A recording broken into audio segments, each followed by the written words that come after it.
Welcome, guys. It's another episode of the Neutral Corner. It's proudly sponsored by Treasure Boxing Club. It's Danny Glover. It's Big Lex, and today we have a special guest, former Crystal Palace and Norwich City Premier League footballer, former British super middleweight boxer, and a big advocate for men's mental health. Today we have none other than Leon Mckenzie. Welcome, guys. It's another episode of the Neutral.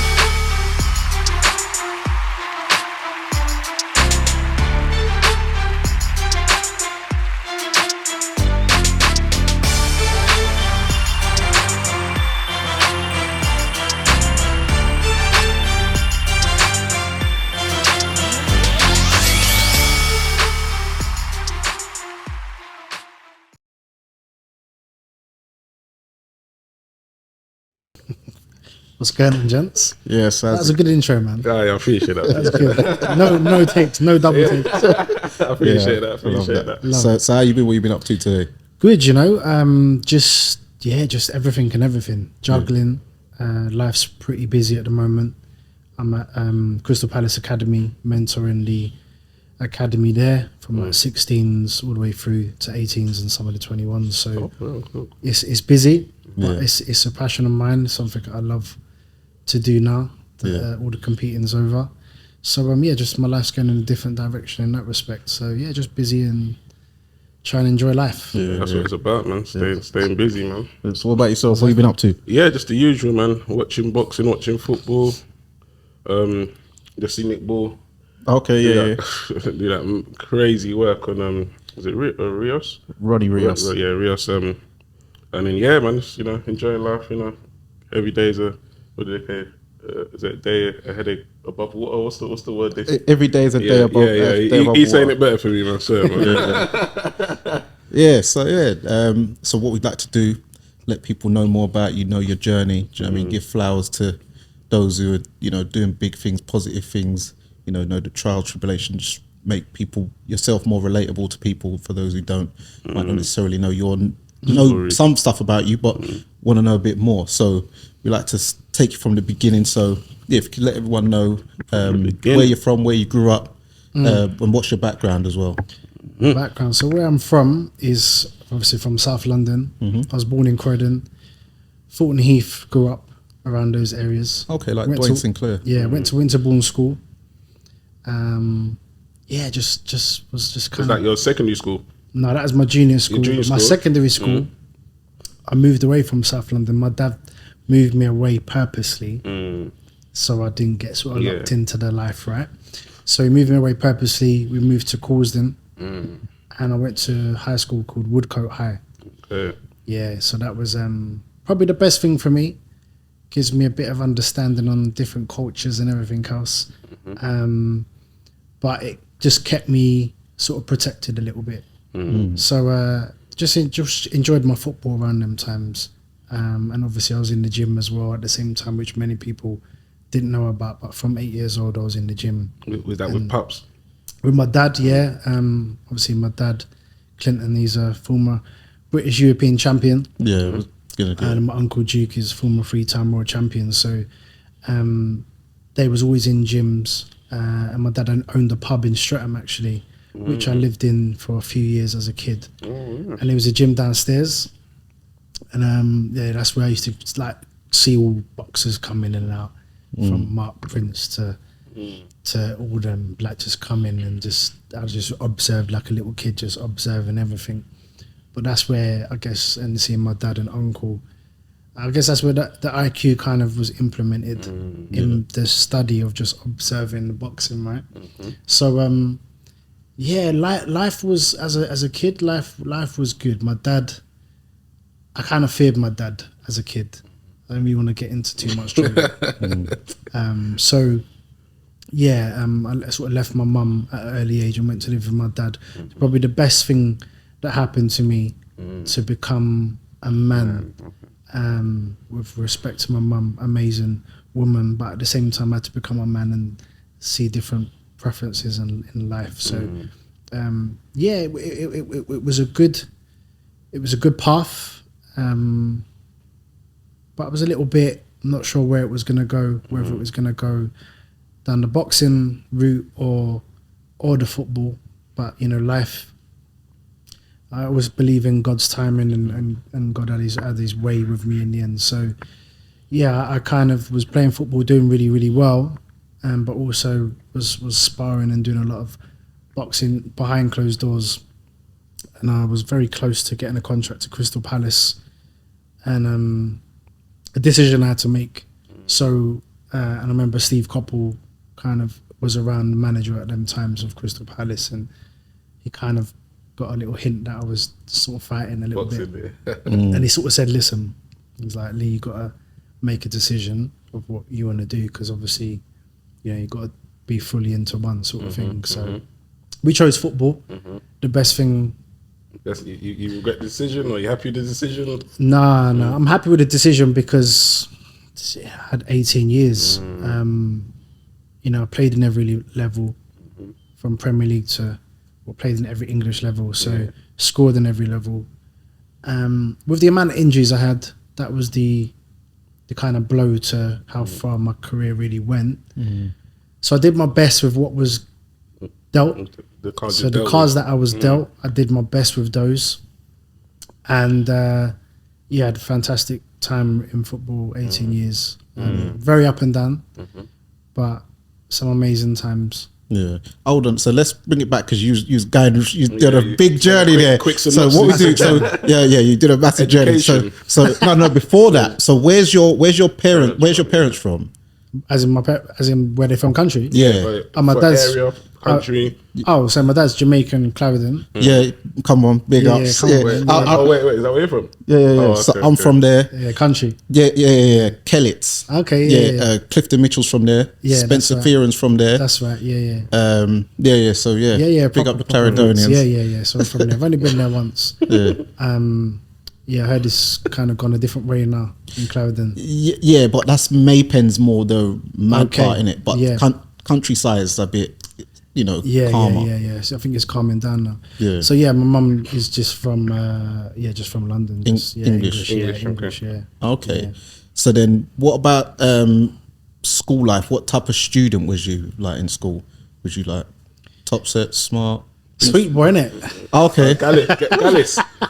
There for the A Gallus. joker, man. Okay. I wasn't. I wouldn't say I was the most academic, but very sporty.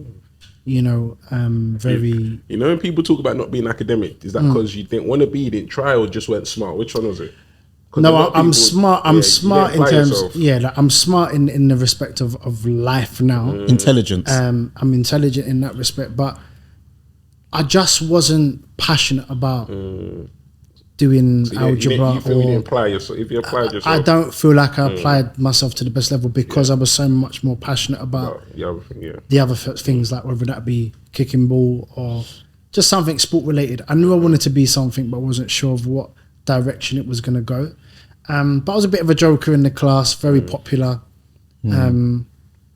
I was signing autographs in school before I even signed. Oh wow, that's the honest truth. Ask anyone from the school. I kid you not. I swear to you, I kid you not. I remember when the new first years come into the school, and I was like a fourth or fifth year then. And I remember like all the kids come in, and for some reason, sometimes you can just have that aura about you. Like, it's just that presence, right?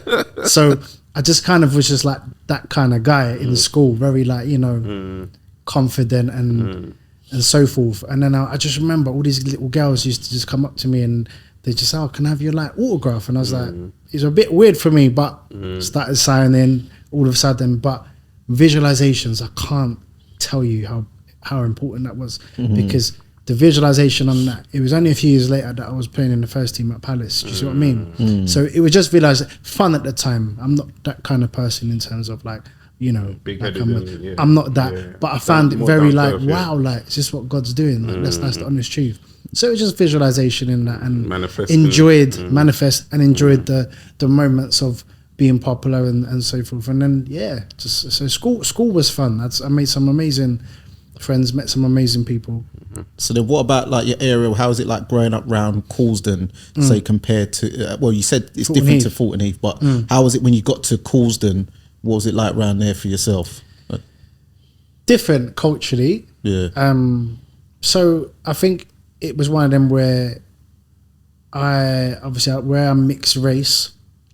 When I was that age, when you're mixed, it's like I didn't really fit in with my black friends, didn't really fit in with my white friends. You're kind of in the middle a little bit, and you're always trying to fit in with what it is. So there was some kind of like, okay, like I'm really comfortable around my people them, but at the same time, I got a education around the white culture and English culture because my mum's English. So it was just a different understanding of both cultures.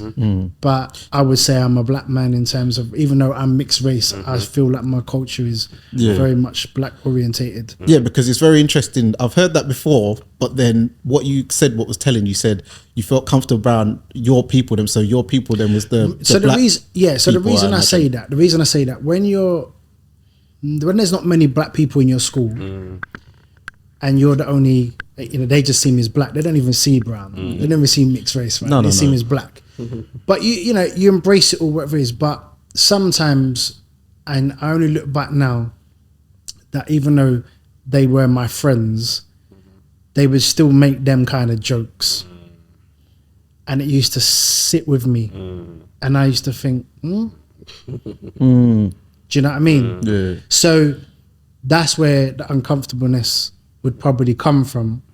But now they look back and they would probably be like, do you know what? Like, I get it.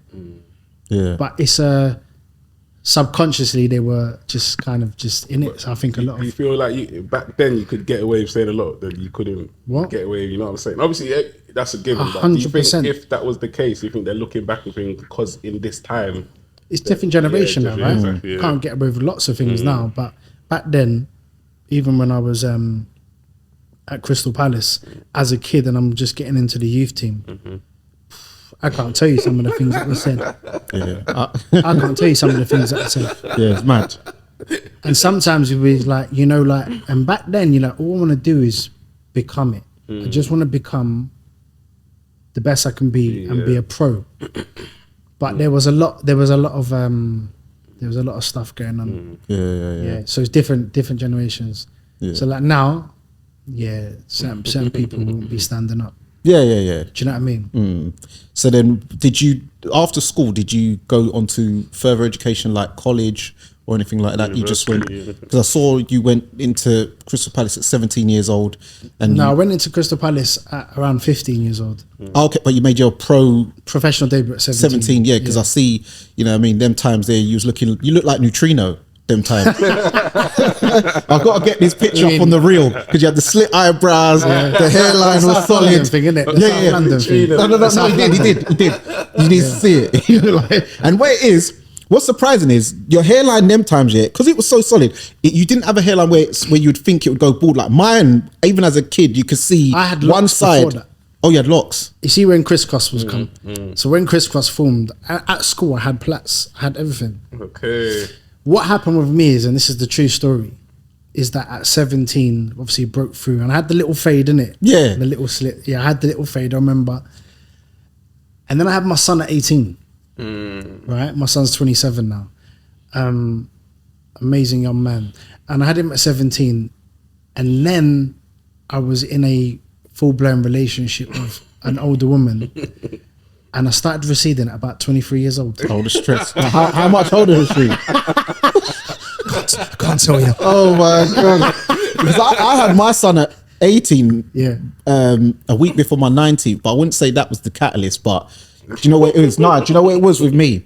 Back in the day, everyone used to wear the climber fit hats and they were tight. So already one side was a bit... caps, the caps. I used to wear a lot of caps as well. Yeah, so that's definitely gonna that affected it. But yeah, man, just it is what it is. I just shaved it off and I never sort of looked back. Yeah. But you got a cool head shape, so it's yes, this is alright. So you started at Palace, you played 85 games, 85 appearances for them. Funny enough, that's very big. the same team that my dad's cousin played for. Ian. You're right. Oh, you're right. Yeah, sorry. yeah. So yeah, Right, he was my mentor. Mental, yeah. okay, Yeah, all throughout, he's like my hero. Yeah. yeah. So how did you manage? What was the process of you getting scouted? So I was at a Sunday League club. So I was playing for my school, county, district, and all that. And I was at a Sunday League club called Chipstead, Okay, and that was near the Causden area. So I was doing really well, and just banging in goals, and my name was obviously getting scouted about. But this is a true story where I ended up leaving school. I didn't really sit my GCSEs. I was just like, I can't do this right now. I didn't really cope with exams and that anyway. So I didn't sit my GCSEs, and I remember panicking. So I kind of left school now. And funny enough, ironically, the youth team's manager's son was at my school, Okay. a few years younger. So I said, I just found out that your dad's the Palace youth team manager. Like, could I have your number? Because I need to call him. I need to get a trial. Like, and he's like, oh yeah, of course, Leon. Yeah, I'll give you the number. I'll give him a call. Blah, blah, blah. So I remember like building up the courage, and then that Monday, I must have called him, and What so phone was you using nervous. back then? Mobiles? What was you using? I used it for my house phone. House You know, phone, you yeah. know, remember we used to use house phones? Do you remember when we used to use house phones? when you That's where- actually got used out of yeah. paying for your landline. Now you're just paying Yeah. for nothing. Yeah, so I used my house phone, and I remember just really building up the courage and nervous and quite anxious, and I spoke to him, and he was like, "Oh, Leon Mckenzie, how you doing? Da da da. Oh, we've been watching you." I was like, "Okay." I said, "Well, I'd love to come down and have a trial." And he said, "Yep, come down Monday. We'll have a look at you." Da da da. Very nervous went in there. I was on trial for 6 months. 6 months, very, very long. But what that installed was Was that a normal thing or? no, not that long. So they were iffing and ahhing. I had talent, ability, very raw, but sometimes football it's all down to opinions. So I had to sort of change that. But my desire and hunger to just want to be it stood out from everyone. And that was just how I played. Explosive, determined, and just hungry just to be it all. And although I was a little bit behind technically when I first went to Crystal Palace, I was probably one of the ones that did extra work every single day to work on my game, to work on my touch, to work on every single thing possible to try and be the best I could be. And then obviously within a couple of years of being in the youth team, I became one of the leading goal scorers in England for sure, competing with the likes of Michael Owen and Jason Ewell and Carl Court and people like that. So I've never actually played for England, but in terms of like youth level, I was one of the leading You was up there. goal scorers, Yeah. and I made my debut at 17. But I knew what I'd been through. I knew the pain and the hard work that I'd put into just making that moment of stepping out on the pitch on that Tuesday evening in a cup game to play first team game. I knew what it'd taken to get to that stage. So that's what I say to anyone. Like, when you've put in an extreme amount of work, the rewards are not really that surprising. Yeah, yeah. So then you played for them for what, 7 years, 6 years, and then but during that time you went on loan to Peterborough, right? Yeah, that's right. Yeah, And then you was with them for 5 years. 3. 3 years, sorry. yeah. So how would you say how was it style wise, and how was it, do you think? Different league, Yeah. 2 leagues down at Yeah. the time. So when I went to Peterborough, I actually went there permanently in the end. When I went to Peterborough, I stood out because Levels. there's levels to this, and everything that you do, and you understand those levels. Once you take me out of Crystal Palace and you put me 2 leagues down, now all of a sudden I started to believe what I'm about. Yeah. Because sometimes I'm like, oh, this is easy for me. Like I can do this, constantly scoring goals. So that inputted a certain belief that I needed at a particular time in my football career, because I became a goal scorer once I left Crystal Palace. I didn't score a lot of goals at Crystal Palace, but I was very young, had to find my way, and sometimes you have to Find grow, your feet, as they say. find your feet, but grow in the time that it takes. So that's that. You know, when I went to Peterborough, I just found myself and was able to grow in the right amount of time. So why did you go to Peterborough, which was 2 leagues down, when you was with Crystal Palace when they actually got a promotion? Yeah, I was in the Premier League at 18. Yeah. Yeah. And then you was part of the team that helps get them a promotion. Yeah. So then what was it? So in football, like I said, there's things that can change in life, let alone football. So with football, around the time, because I went through when the club when they went into administration, I didn't get paid for probably half a season, which no one would really know. So I was playing for free for a very long time in the first team. Wasn't playing. I didn't get. Yeah, wasn't. Was that Simon Jordan's era? No, he came in after. This was Mark Goldberg's era. Okay. And then it kind of all sort of like, you know, you kind of hang on, and I've been there from the youth team. When you come through the youth ranks, sometimes you're not treated as if you've been brought to the club, because you're like you come up and it's not as. You feel like because it's like it's a free signing, like they ain't put money. Yeah, just maybe back then it wasn't just so like, you know, he's come up from the youth, so it's not so, you know, we don't have to really go all out for him sort of thing. But things change. Simon Jordan, bless his soul, came in, and Alan Smith was the manager at the time.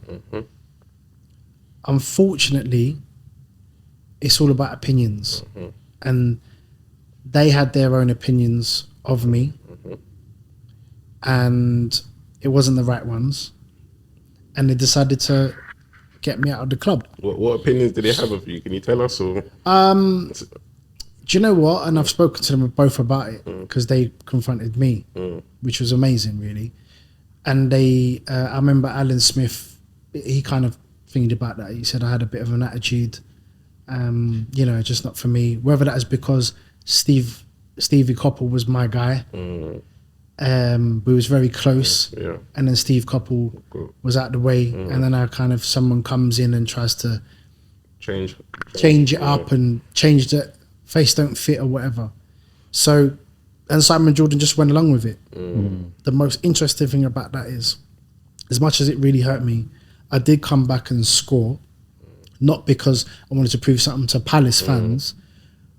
I celebrated because I wanted to prove something to Simon Jordan at the time, and Alan Smith. And when I went into my boxing career, after I'd finished boxing, I'd met them both face to face at an event. And to be fair to Simon Jordan, he came up to me like a man, because he's very liked or not liked, right? Yeah. But very, very intelligent, very, very smart in what he does. But he came up to me and he was like, "Leon, I made a mistake about you, and I'm actually really sorry. And I'm so proud of what you went on to do in both sports." Alan Smith, kind of the same. Maybe not as apologetic, but kind of the same, and just kind of was like, "Yeah, I got it wrong with you." Sometimes you just have to just go with it. It's not a victimization story. It's just, you know what? Sometimes it's about opinions, and you have to sometimes change the narrative. And that's what I tried to do. Yeah, and the disclaimer is that he's talking about Alan Smith in football, not the pro trainer, because you know someone might try and clip this and make it like, no, I'm sure Crystal Palace, I'm sure they're clock on. But yeah, no, I was right. So you did 2 years on loan with Peterborough, and then 3 years. No, I've done a few months. I've done a few months on loan. I've done a few months on loan, and then Terry Venables came as manager. Peterborough. I worked at Palace. Oh, Palace. Oh, sorry. And then, because I was scoring lots of goals, Terry Venables called me back and gave me a new contract. Oh, right. And he was a good coach, good striker coach. So I thought, okay, I'm back in the frame. And then it just kind of, obviously, I think he ended up sort of leaving. And then it all kind of went a little bit, and then I kind of faded out. So yeah, that's just how Okay. it goes. Yeah, and then I obviously went to Peterborough for I was there for about 3 years. I probably should have left earlier, but I broke and dislocated my ankle at the time. I was probably just about to leave the club. Yeah. So I had to wait. I was out for a whole season after that. So yeah, that's when it all sort of started for me. Okay. And then went to Norwich. Norwich City Yeah. for 3 years, and then Got promoted with them. Yep, yeah, that was it. Because you did 2 teams where where you was in the promotion section. So So I got in the Premier League, or Premiership back then, but Premier League now. Because in my mind, I'm thinking I used to see you on ITV when they used to, because it went Match of the Day. Then it was on I think it was on ITV when ITV had the highlights. Yeah, I would have been on some highlights. Yeah. Maybe coming on the last 15. I used to watch the whole show anyway. So Yeah, little skinny, little foot and Eve kid. Just, do you know what I mean? Taking the moment. yeah. Yeah. So then after, did you go to Northampton? I went to Coventry. Sorry, Coventry. Yeah, for 3 years. Yeah, and then you did. Yeah, so it's like you did 3 years at quite a few clubs. Yeah, I would say I always gave a good account of myself. Probably very important to every team I've been in.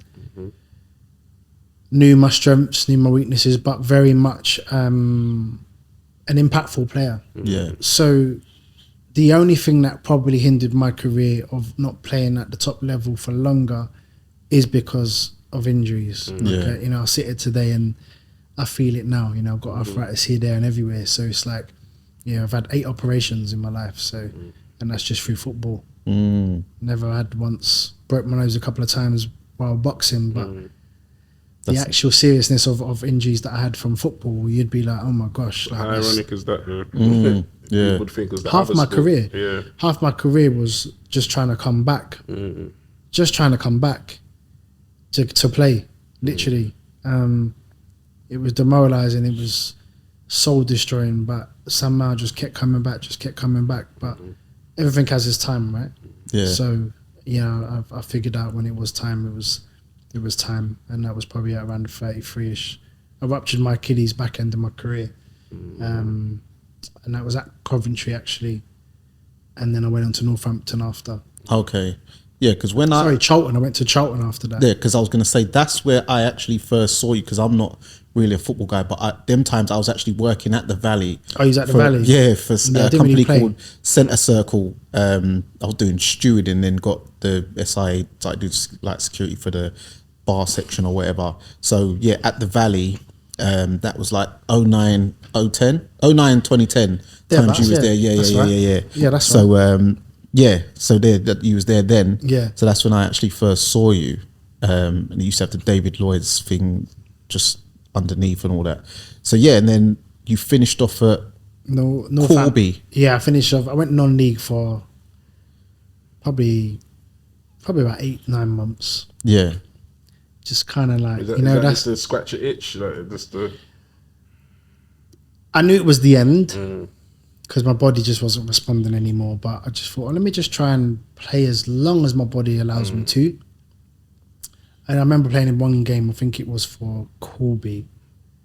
And I remember this young centre-half breathing down my neck. And I was just like, whatever. And I remember him breathing down my neck and he said something to me. He goes, Mckenzie, you ain't all that. And I looked at him and I'm like, mate, just here's the thing. You're always going to be here. Yeah. You're always going to be in this league. Like, what? I just was like, but to be fair, I was proper like fiery. So, you know what I mean? I was like, but from then I was like, but he is right. I'm coming to the end. And that's like, that's the way it goes. And you have to sometimes let go when it's time. So, a bit like some fighters. So in your like football career, would you say like is your mentors and people that you mentioned Ian Wright before, but was he the only one, or was there other guys just put like a little hand around your shoulder and just say do this or do that, don't give up here? Quite a few people, but Wrighty was the most influential because he's just one of the people that when we was playing and I was coming through, he was the man, innit? Like South London had that no fear factor. Played like he was playing like in the playground. Do you know what I mean? Like he just had that raw sense of, but from celebrations to showing that passion. And then we ended up, obviously we ended up sort of speaking. I remember the first time I see Ian Wright, and I was in the youth team at Palace then. I remember seeing him in Blockbuster Video. You remember Blockbuster? Yeah. If you don't bring it back on my age now, you know. You got a young man. What blood? like before all this Netflix stuff, you used to have to get video sets, and it was that there was another one called Apollo. And if you didn't bring your video cassettes back in time, you have to pay a fee. That's And right. sometimes even if it's closed on the weekend, you can post the video through the letterbox. Nah, technology Yeah, is yeah, fucked up serious. some Yeah, I businesses, saw him boy. I saw him in Blockbusters, and I was just gassed. I was like, "Oh my gosh, righty!" Like blah blah, and he was just proper embracive. Da da da. But little did I know where it would go later on in life. But, yeah, I'd say throughout, in and out my career, throughout, sometimes he'd call me and we'd speak, and always encouraging and just little striker aspects and teachings. I remember one time he was watching me, actually, because I remember this vividly. He was playing Tottenham. You know how he is with Tottenham, innit? Yeah. We was playing Tottenham, and I got man in the match. It was 0-0, but I think in the last 5 minutes, I had one chance, and I kind of snatched a shot. I didn't get it out of my feet quick A enough. snapshot or. Yeah, just a bit snappy. I should have scored, basically. Man, he called me. He was cussing. He's like, "No, you got to get out your feet." Boom. Like, do you know what I mean? In my head, I'm like, right, yeah, I'm not you, bro. I'm not you, bro. But I get it. But yeah, it was good. It was great. So, you know, there was many factors in my career. Obviously, my dad's a big influence in my life. But when I was at Palace, funny enough, it was people like Dougie Freedman, actually. When I was a youngster, he's the director So the of Crystal Palace. American coach? No, Dougie Freedman was a former player. Palace. No, player. Was he? You weren't American? No, he's now the director of Crystal Palace. Dougie Freeman. Yeah, He was yeah. never American. No, he's not American. He's Scottish. Oh no, I apologize. I don't know Yeah, why. I that's thought alright. that. I need to hear his voice, man. He might have spoken American or something. No, there's obviously there's American foundations around Crystal Sorry, Palace. Dougie. Yeah. But yeah, look, he was you know, quite arm around me, encouraging when I was a kid, because I used to watch him, and he was a good player when he was playing. Do you know what I mean? And several, played with some players and against some amazing players. So you kind of pick up, and that's it, really. Yeah. You're a player that's played. Also, one thing, you're a player that's played along all the leagues, like Prem, Division. Explain to people like the levels, like between the gulp between Prem and First Division. Is it big? Is it harder? Because in my opinion, I think the First Division is hard. Championship. Yeah, hard. Yeah, so there's more direct football. Football, yeah.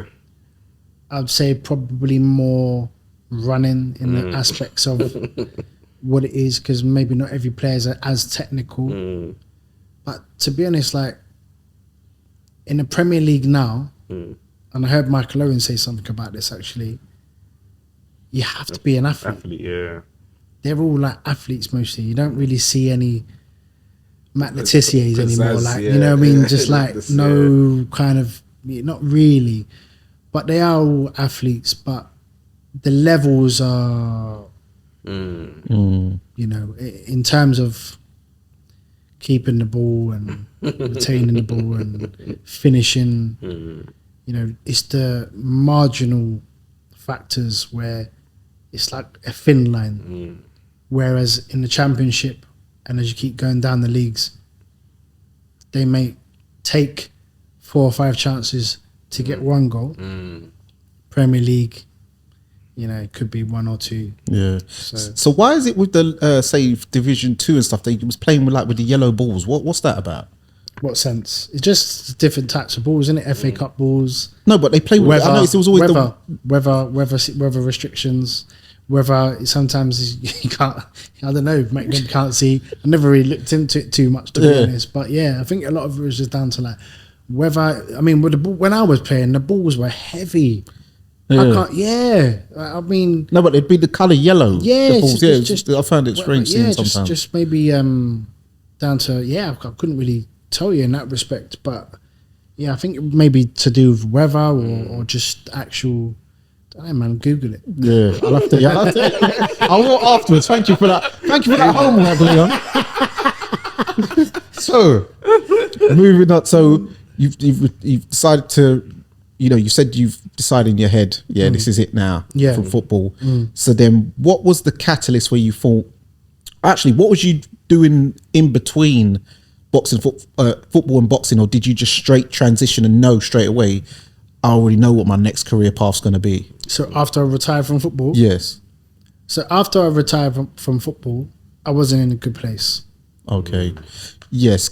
I wasn't in a good place. Because I think at Crystal Palace, Charlton, sorry, that you got a few speeding tickets. Yeah, well, basically, to cut a long story short, because, my story is pretty eventful. Can't cram it in all It's in eventful, but I don't want to, when you're talking about certain topics, it's important because someone can pick up on it and take it in, right? Inspire their life as well. well. So when I didn't cope with retiring from football because I felt like I was kind of forced to because of what my body was doing. I wasn't in control with what my body was doing, and it was something that I'd done for so many years, something that I loved, and I wasn't really prepared to finish. Your mind and wasn't where your body was, basically. Yeah, so my heart's there, but my body's saying... The mind is willing, but the body is not, as Mark Uncle Raymond said. Yeah. Correct. So the transition wasn't easy for me, and I fell into a bit of a spiral and didn't cope too well. So as time went on, and I knew it was kind of, fading away and things were coming to an end, I just went into a complete meltdown, especially when I was at Charlton, because I couldn't get fit to save my life. And it was killing me every single day. No one would know because I was a brilliant actor. But back then, I was scared. I was very fearful of what was happening, but also just not really coping with what's going to happen now after football. I was, married at the time, beautiful kids. So that was I guess the main attraction in terms of like holding on. But even whilst having those beautiful things in life, or beautiful love, shall I say, even having beautiful love in life, it still wasn't enough for my mind to understand what I had. So, I got to a place where I did try and attempt my own life, and it's always difficult for me to kind of talk about it because I know what I'm about and I know what it takes. But that time in my life, I gave up. I gave up on life. I just couldn't cope anymore. And then as things go into that direction, this is when, your self-destructiveness, the womanizing stuff at the time, the things I lent on to cope, wasn't into drugs, wasn't into drink. I lent on things that were still self-destructive, but in other areas of life. So that's what I was saying to someone over there. Everyone has their vices. Vices are not only just alcohol or smoking weed or drugs. There could be other things like gambling or of course. Yeah, coping mechanisms. So my coping mechanisms were just trying to feel a little bit free from the pain that my mind was in. I was in a lot of pain because I wasn't coping. And obviously got through that situation. And then, I found out a few other bits and bobs. Again, life dealing you with the hand that sometimes things catch up with you in the way they're supposed to. And God allows it to happen because sometimes you have to just stand up and be counted. So I had to do that. Made some stupid errors, made some stupid choices. A few little latch-ons around me at that time, not really my friends and so forth, but they latch on and the same old sort of principle, right? Put my trust into people I shouldn't have put my trust to. Lent money to people I shouldn't have lent money to. The little things of you do when your just mind is not in a very good place. Do you feel like people saw your vulnerabilities, took advantage of you at the time? Of course, man. People. That's what. Some people have careers out of that. Yeah, Real talk. yeah, that's That's true. a big quote. Yeah, That's facts. Like some people have careers out of it. I know people till this day still doing the same things they've always done to people, and still feel no way about doing it. It's just that's how some people are. Some people are not as good. That what I would realize is that not everyone has my heart, but also I have to understand that I have to sometimes protect it. So I fell into some stupid choices, made some stupid choices, and that's where the driving stuff come into play, where I was speeding a lot. Back then it wasn't so whatever, but yeah, they weren't. The cars weren't so monitored. Yeah, it weren't like speeding a lot. But I was just being a little bit naive in terms of if I got something through. But in honest, when you're in privileged positions, like as a footballer or whatever high profile industry you're in, there's always someone that will try and help you or whatever it is. And there was someone within football, because he was doing it for all the footballers, and he was like, yeah, cool, I'll sort out the points, give him the letter, signs it off, says it somewhere else, blah blah blah, gone to wherever it is. Do you know what I mean? And I've done that quite a few times, but there's a consequence to it, right? And the consequence was it's going to come around and bite me. At the time, it did, and I remember getting pulled up. I was pulling up into my property in London, pulled up, and I remember these cars just coming vroom vroom vroom from different directions, just like literally blocked me in. So what's going on here? In my head, I'm like, I'm a professional footballer. I'm not a criminal. Yeah. You've got the wrong person. Do you know what I mean? Pulled me over, and they was like, "Oh, Leon Mckenzie, blah blah blah." Anyway, one of the officers on the radio, and he was like, and I'm hearing the other side, and all I heard was triggering cameras, and my heart dropped. My heart dropped, bro. Like I thought, oh no. Because you knew what they were talking about straight away.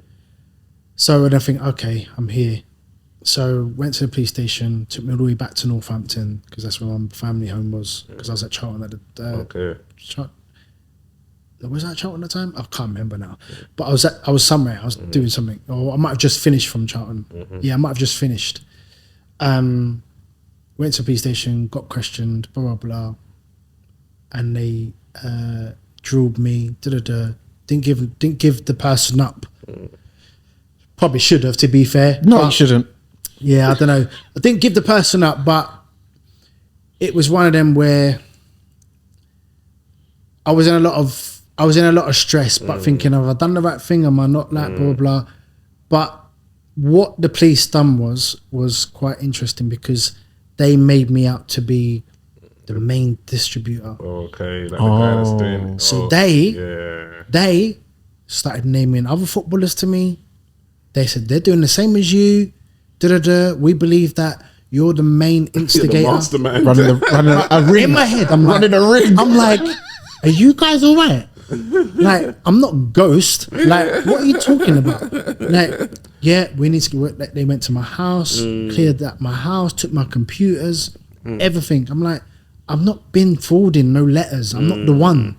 It's not me. Like, blah, blah, blah. Anyway, the police at the time, they let me go.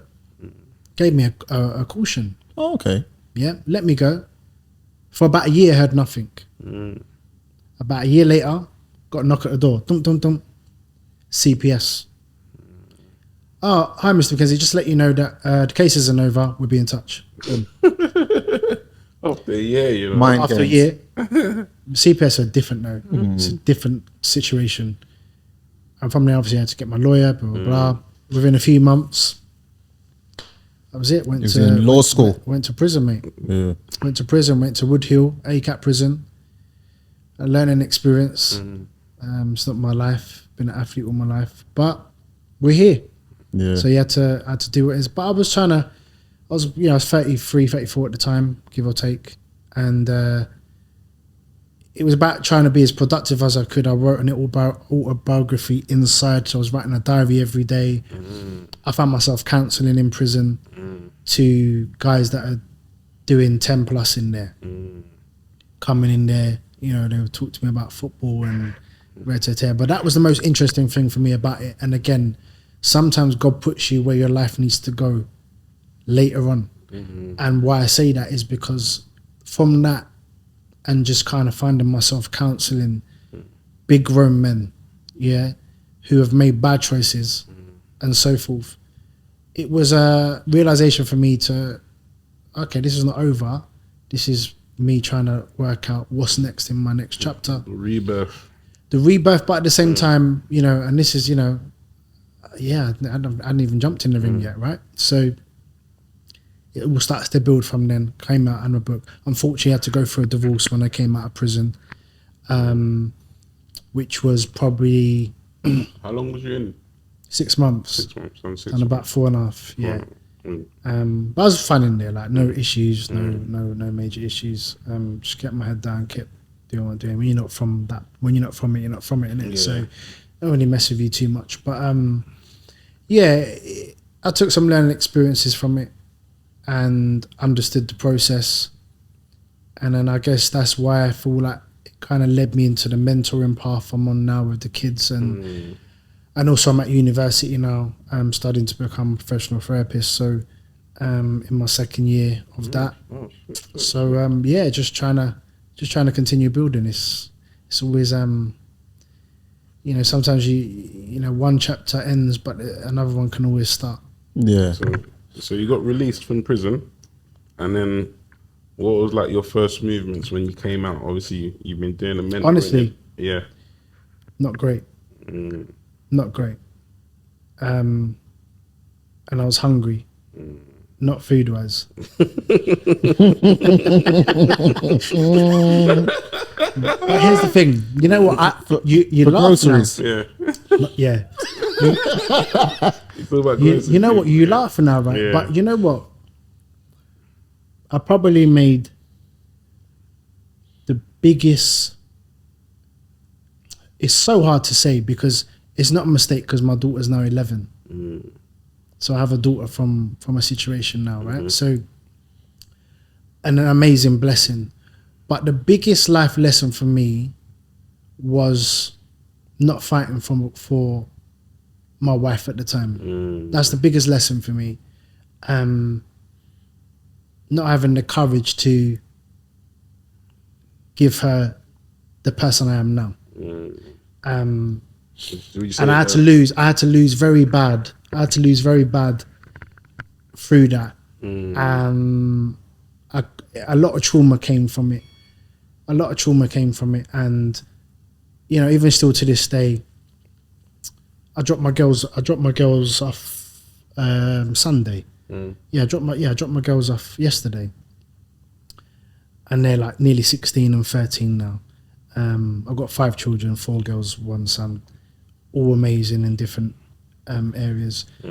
But these 2 were my my fundamentals were in terms of my wife, right? So I had 2 children from her, amazing, beautiful girls, and they made me laugh so much yesterday. They made me laugh so much, and I can honestly say, man to man, that sometimes you have to really think about the moves you make, because still to this day, that drive home, I still cry on the way back home on the motorway. I still struggle leaving them, and so many years are gone. 11 years is gone. Do you see what I'm saying? So a massive struggle, but acceptance is a massive thing in this. You have to accept what's been given to you, understand the process of everything. But you know what? Again, it's not a feel sorry for me story. It's just understanding and being aware of, this is the choices that I made. This is how I have to deal with it. But it's not always easy. It's not always easy. And you have to sometimes be accountable for the choices you make in life, but also understand what you're trying to do to change. Yeah, love that. So then what was it, what made you sort of like say, all right, I need to get out this rut and I'm going to pursue boxing? Because when I went through the divorce, I was in a bit of a vulnerable place again. Depression's been a massive part of my life. And when it grips hold of you, it grips hold of you. Can't explain it. I've never had medication. I've always tried to figure it out myself, but I've not always been great at figuring it out. So it gripped me in a way where I was starting to feel vulnerable again. And no way did I want to be back to where I was once upon a time at Charlton. I don't want to be in that position again. So I remember this, I lost everything. I lost my whole identity. Not only did I lose my family, but I lost me. I lost myself. No more football. No more wages coming in like that. A little bit to tick over, but generally lost everything. And when I say I lost everything, that's not just financial. That's losing. There's nothing worse than losing who you are. There's nothing worse than not understanding your identity anymore in life. So therefore, it crippled me for a bit, and I said to my dad, I'm not doing well again. I need to train. I need to do something. And I was 30, coming at 35. I was 35 at the time, give or take, and 34, and I would have just turned 35 when I made my professional debut. But that year, or about 8 to 9 months, I dedicated everything to boxing. Trained every day in South London with my dad in Dulwich. Yeah. He, my best friend anyway. Every day trained. Twice a day probably. Wasn't working or anything like that, but just trying to hold on to something. I was staying at my baby sister's for that year, obviously going through the divorce period. And then held you down, yeah? Sister held you down. Yeah, my baby sis Alex, yeah, she took me in for that year. And you have to go through certain things, and family sometimes can come up trumps. So I went there, but oh man, I can't tell you the amount of pain and tears and feeling sorry for myself and missing my children. Like all these things were playing a big part. So most training days I go home and just cry. I sound like a crybaby, but that's just the truth. Like I don't have no ego to tell anyone that, sometimes I feel it. I feel it. And when it hurts me, especially when it's to do with my children, my family, foundation, I can cry on the spot. So I had to find something within. And I prayed every day, man. God gave me some kind of strength that. Yeah, because I've seen throughout, we've been talking, you've been mentioning spirit-wise. Because I'm not a religious person, but I understand. I understand the spiritual reasoning in terms of prayer and really understanding God's power. I never really understood that. All these little transitions in life were so important for me. And I managed to do it. And boxing was my go-to. And I didn't know how far I'd go. I didn't know what would really truly happen. I knew I had a little bit about me, but you know what boxing's like. It's until you get tagged, or you get hit properly, or you have to go through it.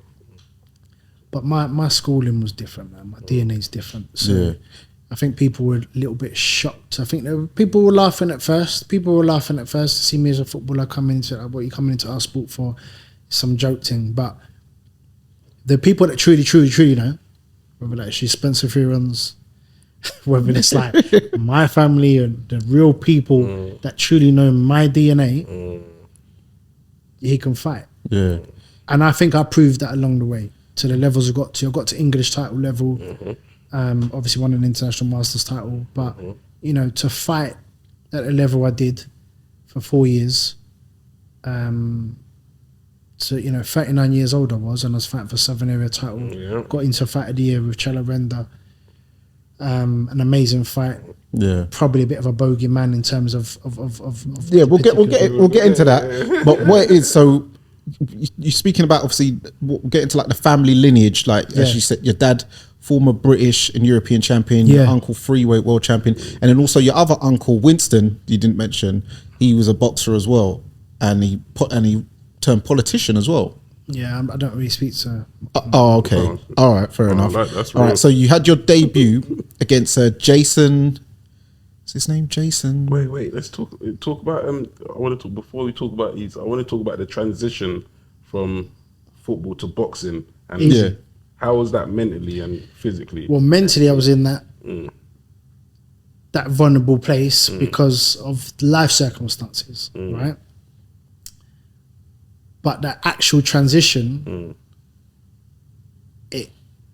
I fast tracked real quick. Okay.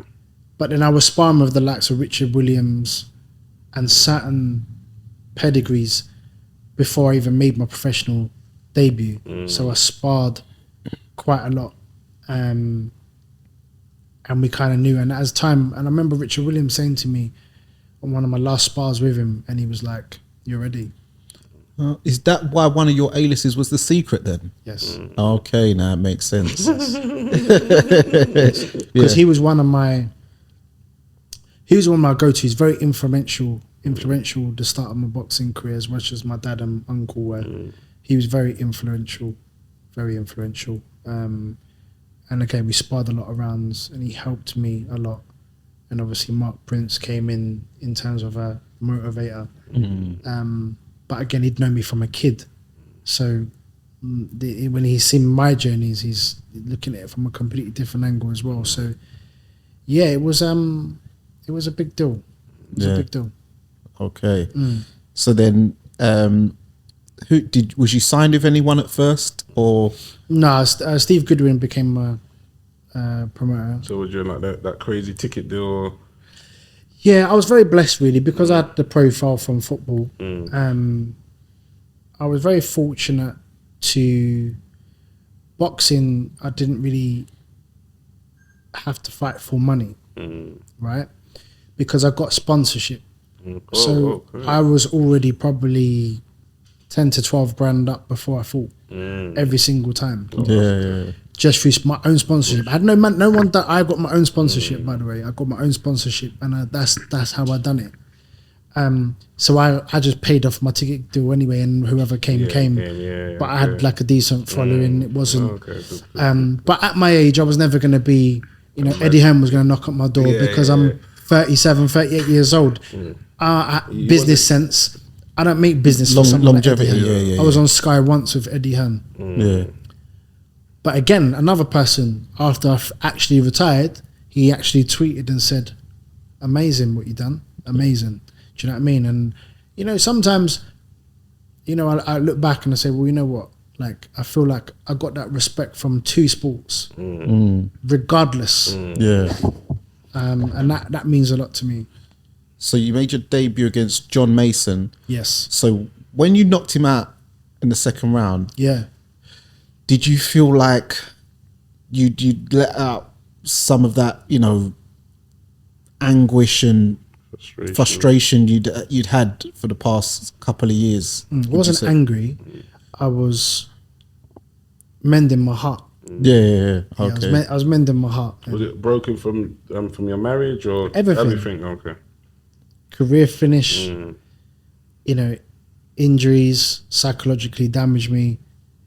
Marriage ending, missing my children.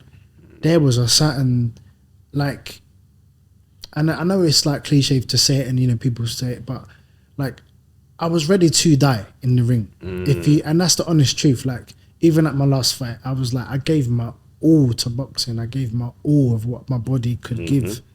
Do you see what I'm saying? Not every fighter does that, my friend. Not every fighter does that. So, and that's just the way I am. Like, it's just my character is built that way. Anyone I sparred with, ask them. Like, it's the same principle. I sparred with everyone. from Craig to Yeah. Yard to Billy Joe Saunders to Eubanks to all of them. Yeah. Do you know what I mean? And I feel like they would understand what I'm trying to say. Yeah, no, yeah. Makes sense. Yeah, totally. So then you had a couple more wins. Then you went in with Darren McKenna. Yeah, drew that. You got a draw with that. Great learning fight. Yeah. Yeah. Yeah. I was just it's like trying to fast track the best you can, and you. It was only over 4 rounds, but the thing is, over 4 rounds, if you lose 2 of those rounds, Yeah, you ain't got much time to claw them you back. ain't got really much time to get it back, right? No matter what level. So you need to really. And I was very, it's my 3rd fight, so you're learning and trying to work it out. But it was very good in terms of where it was because it kicked me on. Yeah.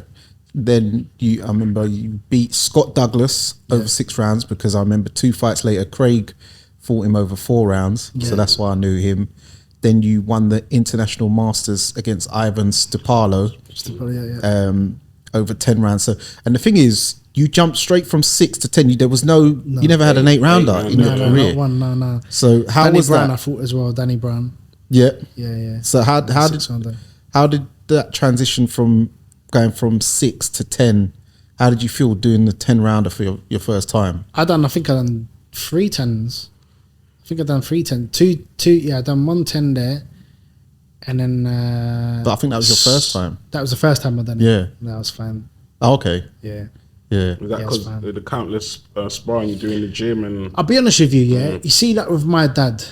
My dad's an old school 15 round fighter. So the training expectancies are different. Expectations are different. Well, it's going to be hard when your dad's fought Sugar Ray Leonard in the Olympics. Do you know what I'm saying? My dad's just built different. So he was never going to let me get in the ring unprepared.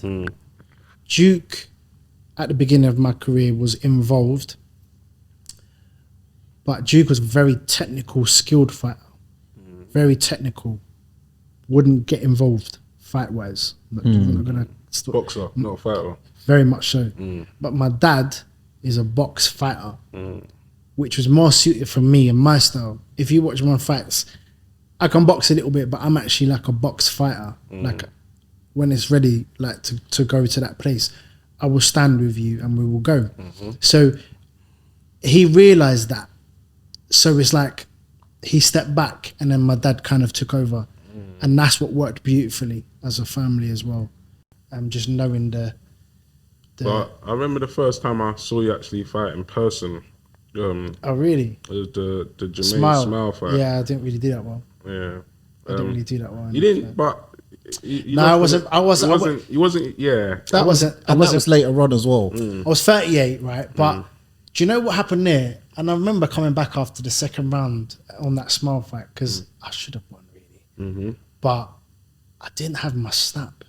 Something had left me.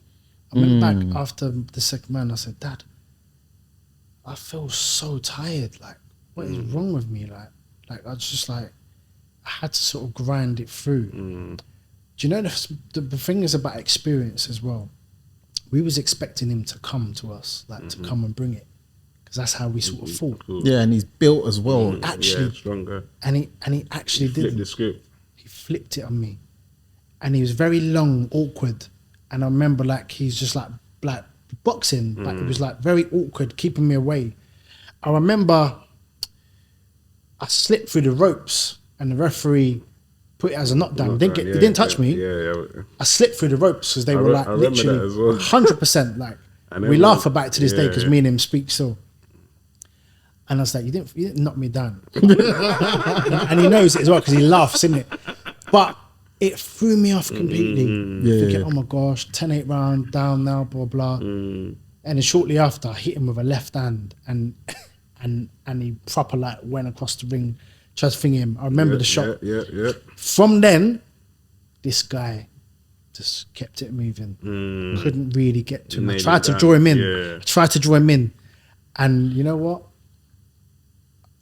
As an honest man, he won the fight. He won the fight, He won the fight. What was it, a split? I remember it was a split decision. Yeah. It was a split decision. But I probably would have given him 2 or 3 rounds. No.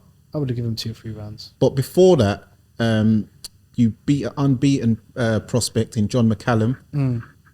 He retired in the 6th round, which was a good win. Yeah. And then I remember I brought my kids. I went to see Craig at the Copper Box, and he was on that bill. Yeah. And the thing is, against Kelvin Young, and the thing is, I thought you was going to lose. Yeah, of course. So that's what. No. Most people did. No. Yeah, most people did. No. Yes, I'm honest. Yeah, no, I was saying that. I was saying that. Yeah, I'm not going to lie to you. It lasted I thought you was going to 43 lose because I thought. So what you was? Yeah. No. I told you the story. It was funny.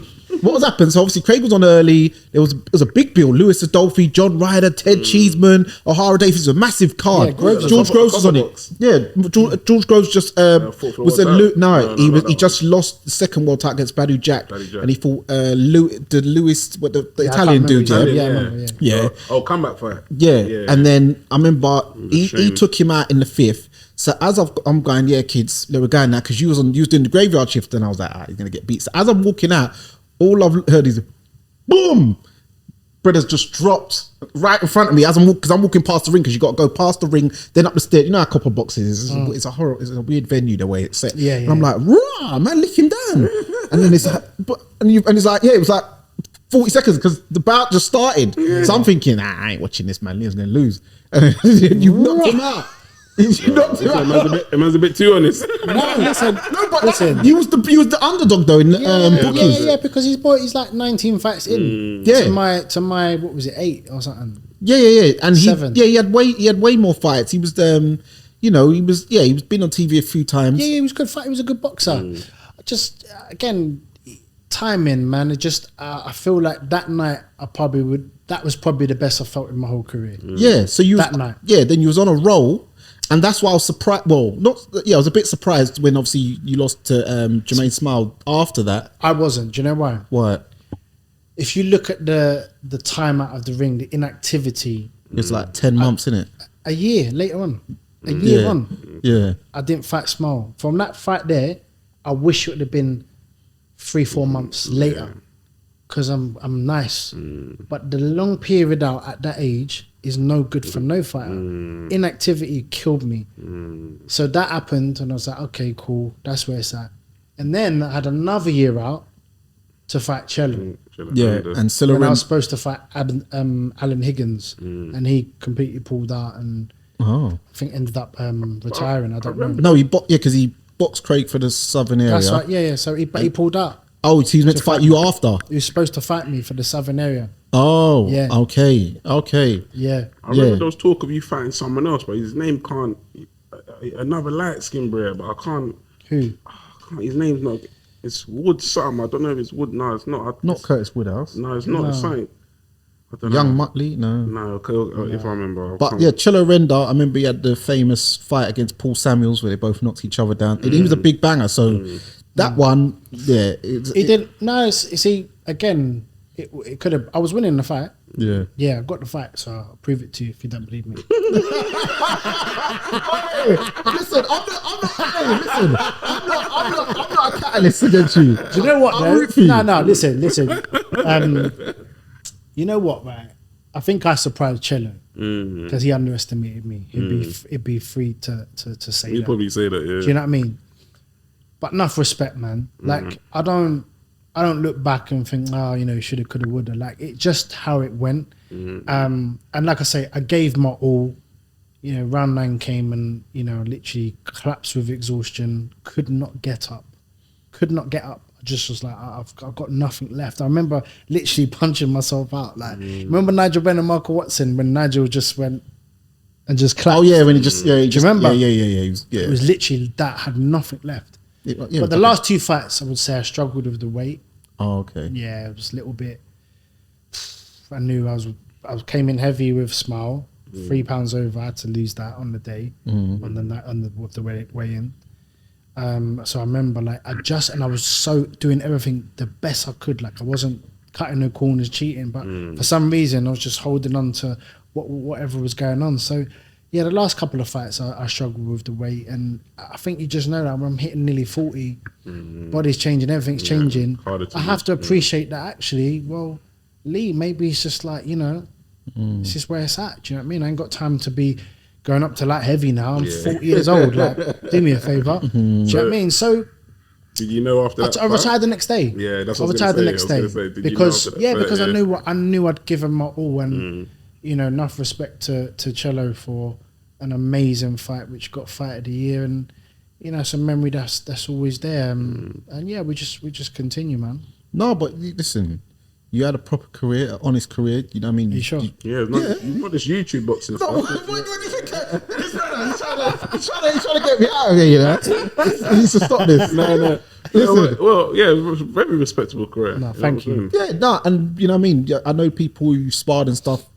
So you've been in the gym, like, you had a proper career. Because remember, at the time, and it's funny, you and Curtis Woodhouse kind of came around the sort of same time. So it was like the football. No. Yeah, no. I mean, So I played with Curtis at Peterborough. You were not. Well, you lot were never gonna fight.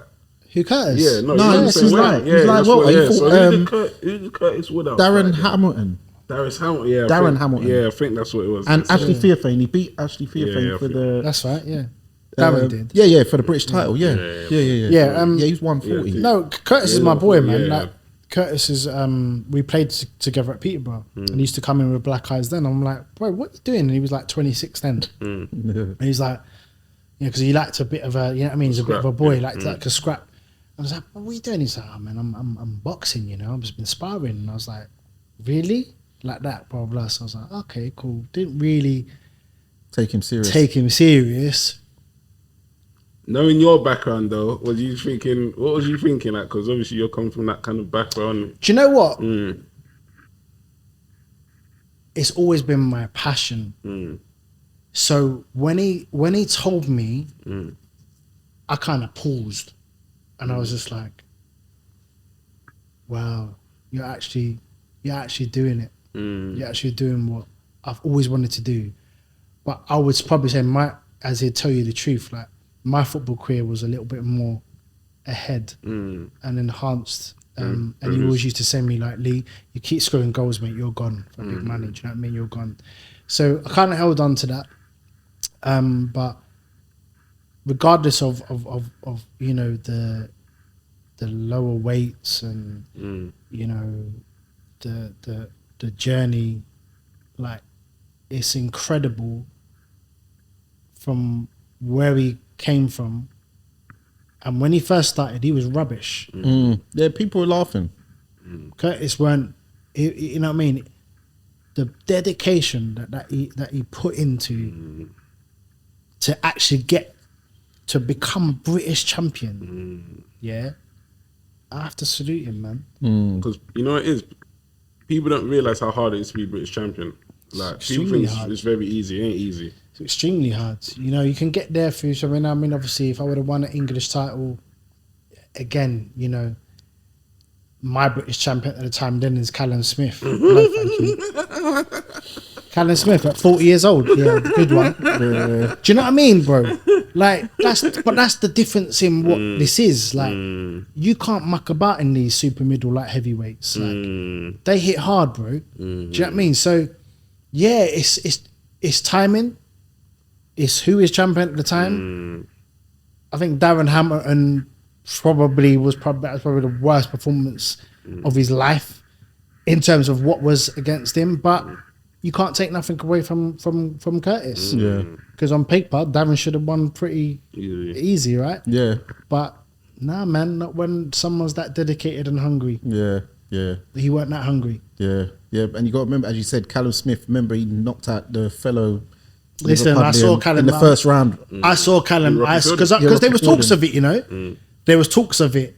When I beat Kelvin Young, and if I would have got the English title, if I would have got through that, there was talks of it. And I remember seeing Callum at one show, and he's tall, innit? He's big. Yeah. So I was looking at him like this, and I was like, I was never gonna fight you. And he just laughed, didn't it? He just laughed. But bro, there's levels to this. There's levels to this, and I know the sport, and I respect the sport, and that's where it stays. You know, like I've done the best I could with what I had, and the time I had. Yeah, no, much respect to that, man. So then you said, you know, you announced your retirement the next day, and then did you sort of have a plan of what you was looking to do afterwards? And what was that? I've done a few things. Obviously, when I got my personal training, or I kind of done these things in the process of when I was fighting. So I've done my personal training while I was fighting. I started to study as well. I'd even done my SIA license. I got all these little bits and bobs together, kind of had in my head like security firm and and all these types of things going on. And then, I just kind of like fell into like the mental health area. Yeah, that's what I was gonna. And speaking, which led me to go into corporate firms and speak all over the world, whether I've spoken in Madrid or London or wherever it is. What made you? Because I'll say like, especially in the mandem, when it comes to mental health, it's not something that's spoke about enough. Mandem feel like, I don't know if it's an ego thing or showing they're vulnerable or whatever. They won't speak of their mental health or the problems they're going through. They'll just let it eat them up, and that's certain people. But I like people who are bold and strong like you are and tell your story. Did you feel that's like to help other people, inspire people to like, don't die in silence, speak up? And because I feel like that's a lot of people don't really speak about what's going on in their head, especially in our, like I'll tell you a joke, like obviously when I'm driving, I'm an Uber driver. So I picked up a white guy one time, innit? And he's driving, and he said something like, "Oh, yeah, you black boys, you don't really say your feelings, do you? You just all keep inside and let it burn inside you." I was like, "What?" How did that come about? No filter. You know what I'm saying? He just said it like that. And in my head, I told him, "Oh, mate, stop being cheeky." But in my head, I was thinking, he's kind of right. You know what I'm saying? Kinda, because the man, you don't really call your boy and say, "I'm going through this or going through that." You know what I'm saying? It's frowned upon. It shows it's like you're weak. Why do you think that is? Bro, that's just how. Let me ask you. Why do you both think that is? I don't know why it is. I can't tell you. No, I've just said why it is, because I feel people don't want to show they're vulnerable. There's too much of ego. No, it's not that. It stems from childhood.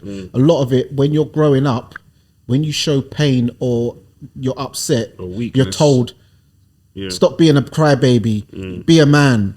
No, and this is from when you're young. So unfortunately, a lot of us are adultified from a very young age, which then as we're growing up, we're told to just suck it up, tie yourself up by your bootstraps and get on with it. Yeah, so that's one reason. But I would also say I feel people don't want to be vulnerable, and they've got a lot of ego as well, or judged. Like they want to be judged. That's the word I'm looking for.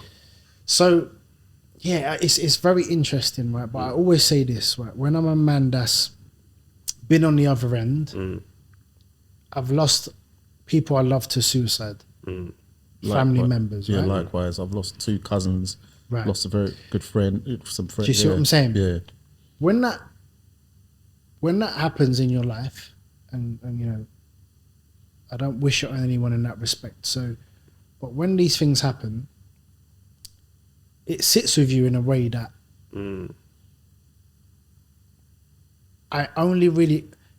you only really understand once you go through that pain yourself in your own life, when you actually see it, right?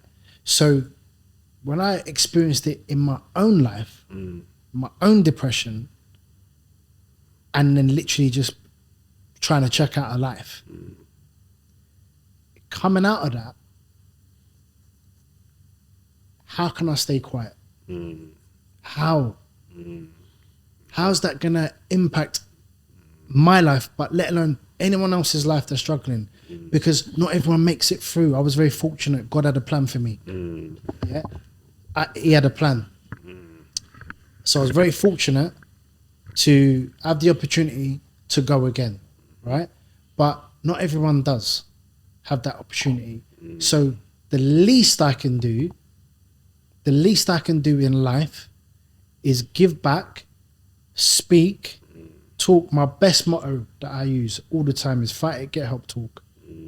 Those 5 words saved my life. So if I use those 5 words and implement it into my whole life and push that positive energy out there, that potentially can save a life just from hearing me speak.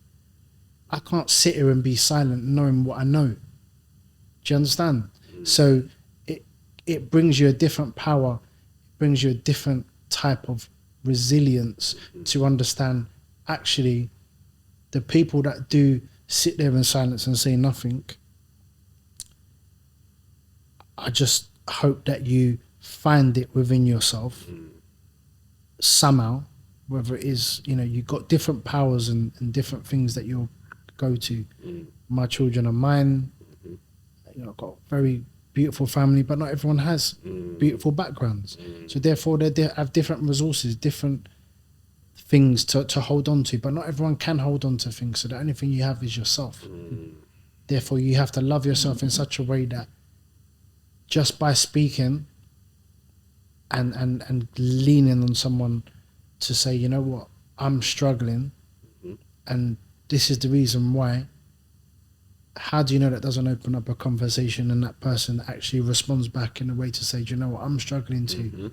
And that's how conversations start. And that's why society has to get stronger in that. There is no, if you see a man crying, it doesn't make a man weak. Ask the man, are you okay? Why is that such an issue? Just ask the man, are you okay? You don't know what's going on in one's life, right? But at the same time, because you might be doing the right in life right now, presently, You don't care. you might not care right now because you're doing the right in life right now. But that person that you see maybe isn't. So what's it going to take from your life to say, excuse me, sir, are you all right? Because that little conversation there could save a man's life. And that's the part we miss. Yeah. Because that person can be you, you know. Don't think our minds, no, everyone's human being, everyone's minds can break down.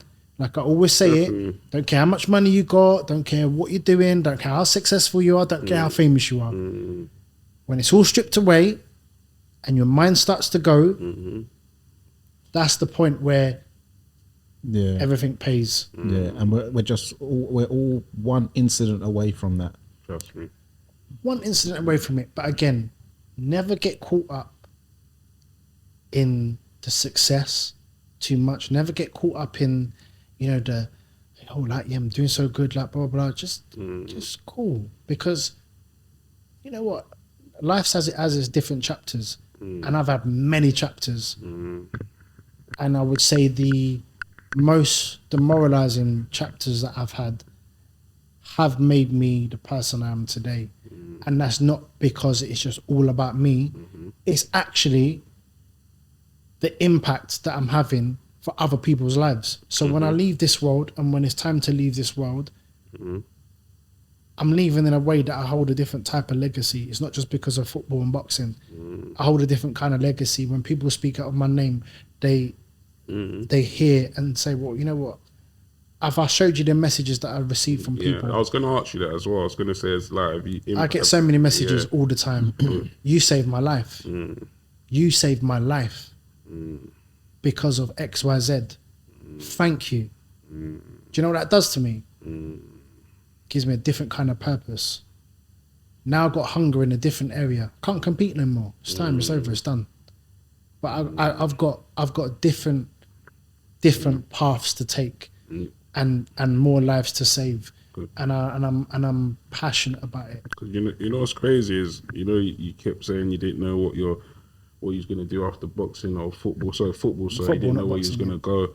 Well, you know how your story is crazy. How it full circles around, and people are telling you, "Thank you for saving my life. Thank you for doing this." It's the truth. It's the truth. And if you're really, like you said, you're in line with the spiritual stuff, it shows, because now you're helping other people. Yeah, it's the only way. I always feel like a man that has so much experience and so much to give, if that man is quiet, you own nothing. You own, there's nothing you can, you know what I mean? There's nothing that comes out of it. Yeah. So I see your journeys on the, like you said, your mental health, you know, advocation has taken you to meet a few people. And I see you chilling with The Rock. Yeah, how did that come about? And it's my guy, innit? That's my guy, man. Yeah. It's your brother. It's my brother, man. It's your neighbour, you know? I mean, yeah, listen, like I say, you know, affirmation, visualizations, all these things. So when, you know, through boxing, when my boxing career ended, throughout my whole boxing career, it was videographed. It was videographed. There was like it was basically a diary. And one of my boys, Junior, who does all he works for like Frank Warren now, does all stuff there. Yeah. Does like photography and videography. He was like videoing it, blah blah, and then that went on to Redeeming Features, who were like a film directing company. And 5 years on, we have a documentary film. I'm waiting anytime now to drop it. Yeah, anytime now. It's in the It's been 5 years. It's so much political aspects from it, but like I said, timing is everything. I believe like when you guys see this film and you see the fight footage, you see the way it's broken down, the people I've interviewed in it, and as you say, like The Rock, he flew me to LA. You know, I reached out to The Rock straight. How did you reach out? I got hold of his manager. I got hold of his manager, and I kind of sent a heartfelt message to his manager. Little did I know he gave that to Dwayne, and Dwayne read it, and about a week later, I woke up and my phone went off like 3 o'clock in the morning or something, and it beeped, and I just like saw this message, and I was literally just reading like this, and he was like, The Rock was saying to me, Leon, thanks so much for your message. Amazing what you're doing. I've looked into your story. I think you're inspiring. But bro, I was in shock. Like on the real, I'm a kid from Fulton Heath. Like I'm not. This is, do you know what I mean? A-lister, Hollywood, like whatever you want to put it into. SummerSlam, WrestleMania. It was just like raw. So The Rock I'm talking to. You know what I mean? And then literally within a week, he flew me and my team over to LA. Sat down with him. He was on the set at the time filming The Ballers. Oh yeah. So amazing interview I had with him. Amazing interview. As we sit here today, man to man, spoke about everything, the hardship, the pain, the trauma. Every man has got his kryptonite. Man. Every man has got this weak. There's scars to bear. You see what I mean? Like, every man's got his own journey, right? So we spoke about a lot of things, and yeah, it was amazing. He gave me about an hour of his time, and obviously that went on, and I interviewed the likes of obviously Ricky Hatton, Kelly Holmes, Frank Bruno, Jamie Redknapp, Alan Shearer. The list is endless. The list goes on. But it's very powerful, massive. It's called The Good Fight. Now it's been changed in terms of what was the name before? 10 Count. 10 Count, okay. I think this new name's better. The Good Fight, because there's so many reasons. There's more reason around that. So yeah, we are very, very, very close. But yeah, it's gonna happen. I can't say too much. But when it arrives, you know, it comes with a bang, innit? Like 43 seconds. We're gonna know, Yeah, when man's looking back like comes with a bang, innit? You know when man's going out the place and it's like, raw. Lee's knocked him out in 43 seconds. I thought he was gonna lose. So yeah, it will come with a bang, and then do you know what, bro? Like, although the fundamentals is my story, it's so much more bigger than me, because it's gonna be so impactful and save so many lives, and it will be my biggest achievement. That's why I think I will probably be like, just gonna praise God, man, because when it does arrive, then it will be it will definitely be my biggest achievement in life. And are you doing any work with like any athletes and footballers, boxers? Because a lot of people, in terms of mental health. All the time. So obviously, I mentor. I know you said you was working with the I mentor the Crystal Palace Academy. But outside of that.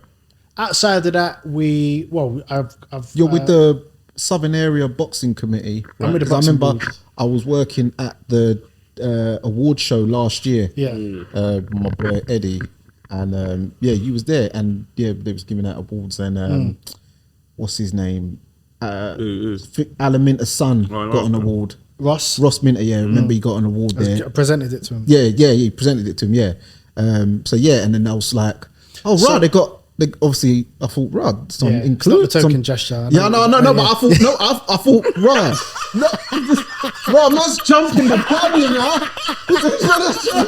No, I don't move like that. No, remember we spoke, Yeah, and I said, no, we spoke, and he was like, yeah, like you're here to push the needle, like, and make moves and change in the boxing, Yeah. Listen. you know, in the boardrooms, because obviously, mainly we're just the commodity fighting, Fighters, yeah. Mandingo fighting, just bashing each other up, but it's about getting. Yeah, my brain's wired a little bit differently. Obviously, they've been on me for a few years, and you know, Dennis, the secretary, he's been going on at me, and I was like, okay, look, let me just hear what they've got to say. And I have just looked at it like this, because I don't meet every meeting, should I say, but I feel like where the boxing board stand, and they will know this, that they can do so much more. Doesn't really come down to the financial element, but I think from a committee, a foundation, I think in terms of fighters and the care factor, I try and implement different ideas. I'm trying to get them to collaborate with different resources such as Sporting Chance. And I also collaborated them. I also got them involved with a company called LAPS, which is to do with life after professional sport. And that's helping.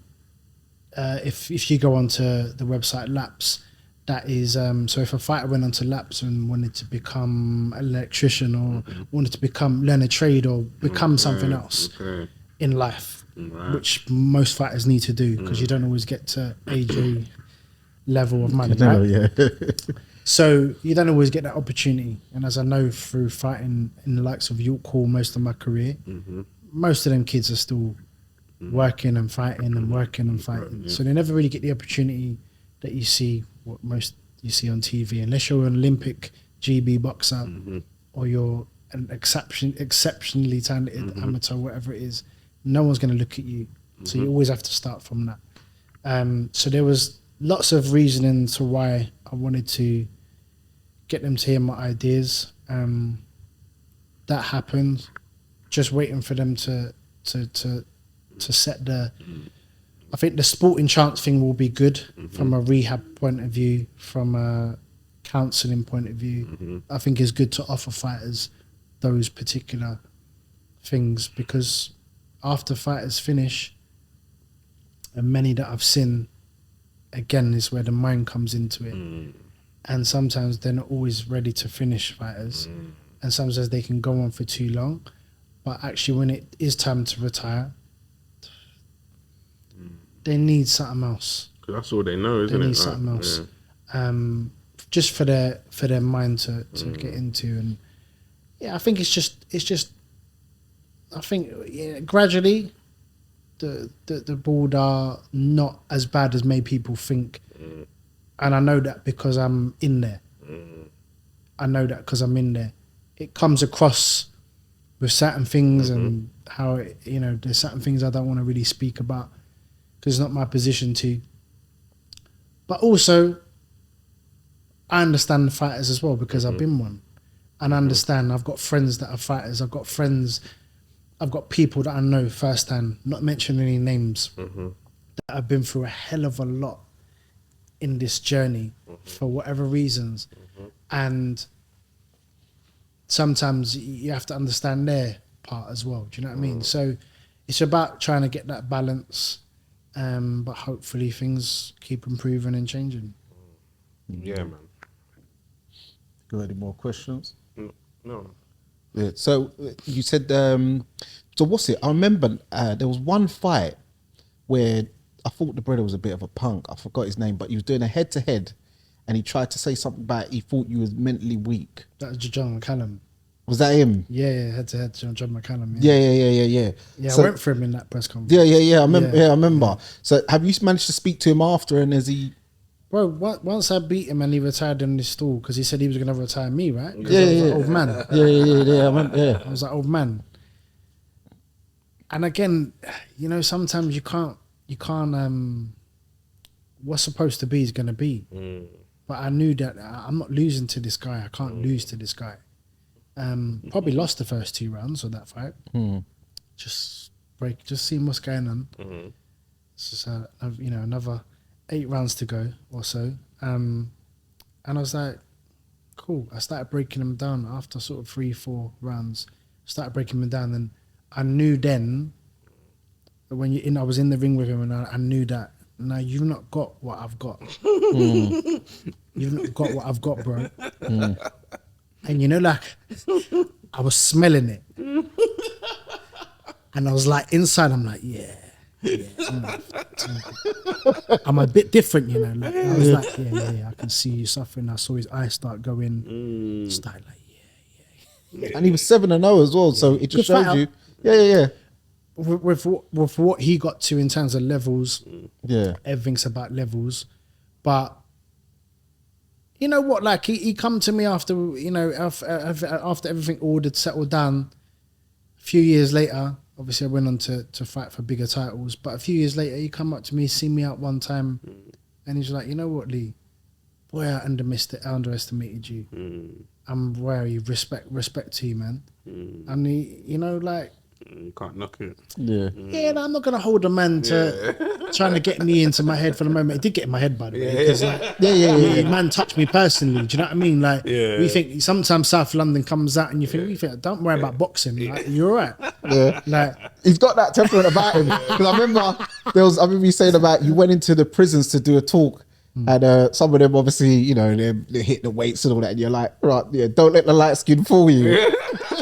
I don't know what it is, bro. Like sometimes, it's, you know, especially with the dark skinned brothers. Then, like, you know what I mean? Like, you know, don't let the light skin fool you. Like, Light skin never you looks know what I so mean? tough.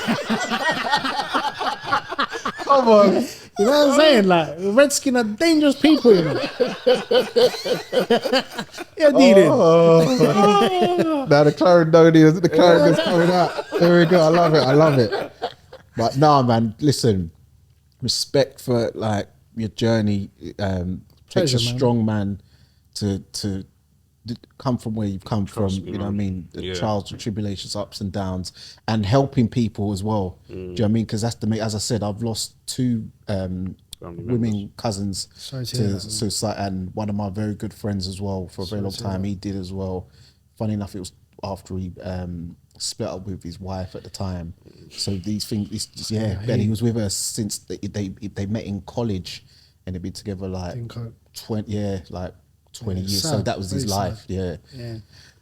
Well, Yeah, he had a kid with her, and then one of my cousins, 2 of my girl cousins.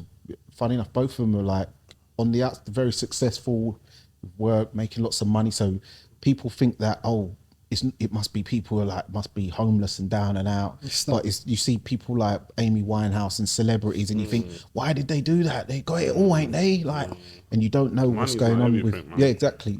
You don't know what's going on. Life pressure. You don't know what's going on. And it could be anything. It's not about if you've got money or not, as you've stated. Yeah, of course. I was playing Premier League football at the time. I was going through it. Yeah, exactly. So So it's not down to money.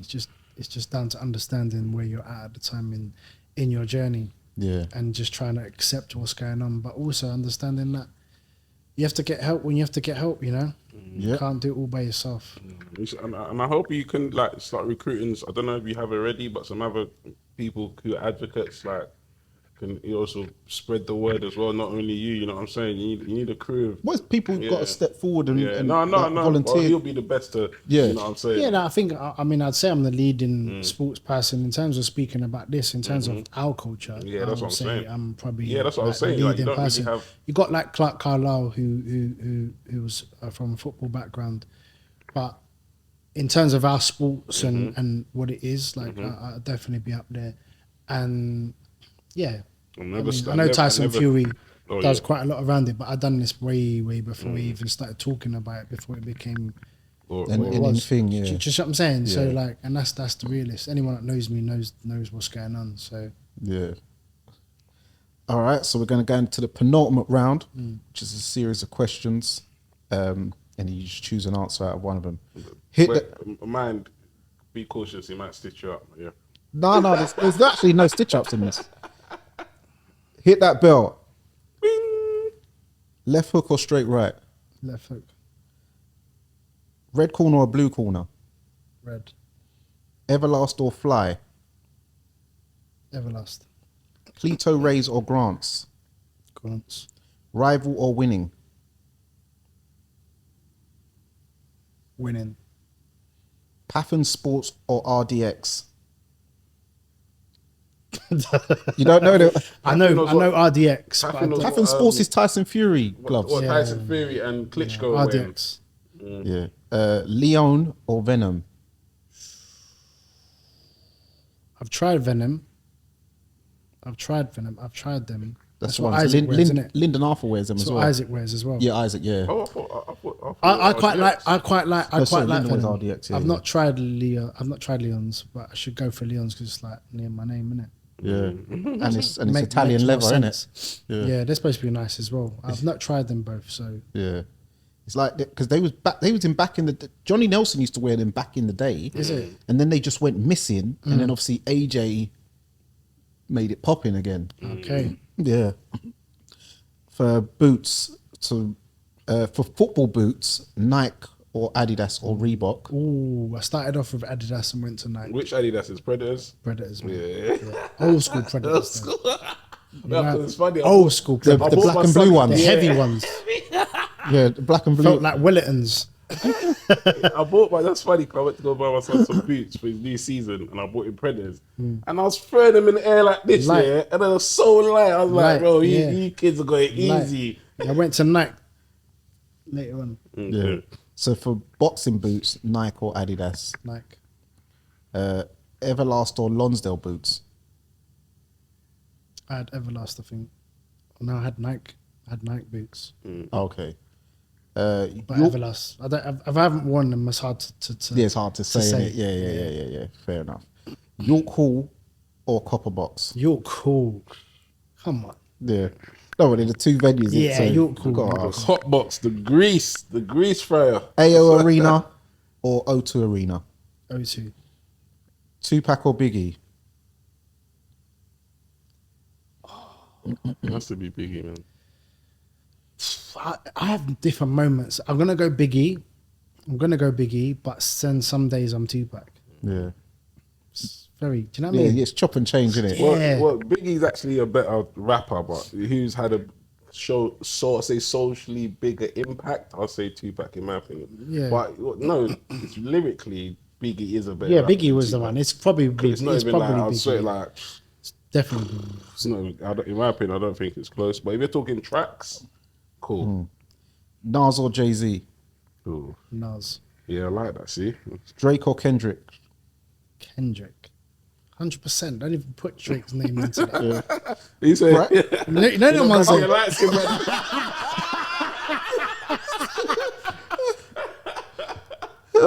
Bryson Tiller or Brent Fayez. ooh, Bryson, Okay. Future or French Montana. this generation probably Future. Yeah. French Montana probably more old school. Yeah, true. Yeah, that's a good point, actually. I know. 50 Cent or P. Diddy. No Diddy, no Diddy. Man said no stitch up questions. I'm just saying they're like rivals, isn't it? No Diddy. Well, I think we know the comment on answer. that. No comment. On You know that. what I'm saying? Skeng or Skillibeng.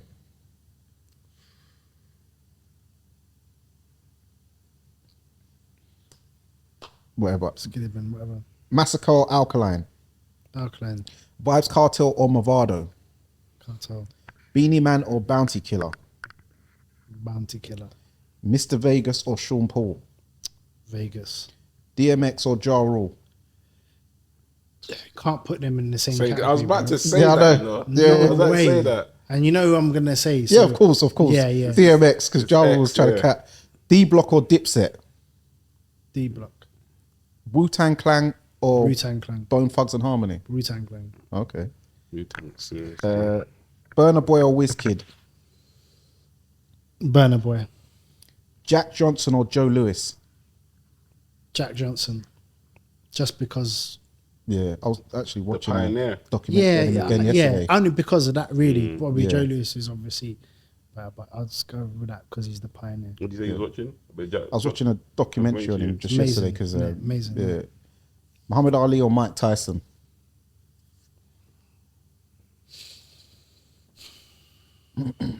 But for me, it's that guy. But this guy's impact is crazy. Yeah, you know what? See, Tyson was the one that got up. He's the one that really put me into that place of like, wow, this guy. I'm waiting up for this guy to come out. I never really had that with him, Yeah. but I thought, what an amazing guy as well.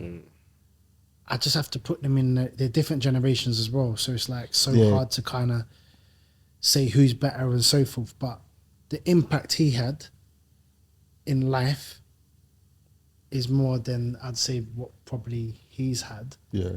But the generations tell it all. So some kids don't even know who he is in this generation I now, know. by the way. I know. They don't even know who he is in this generation now. Do you see what I mean? Scary. Know who Jake Paul is?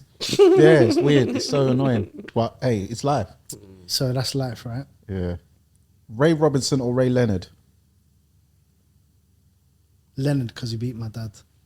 Okay. Michael Buffer or Jimmy Lennon Jr.? Buffer.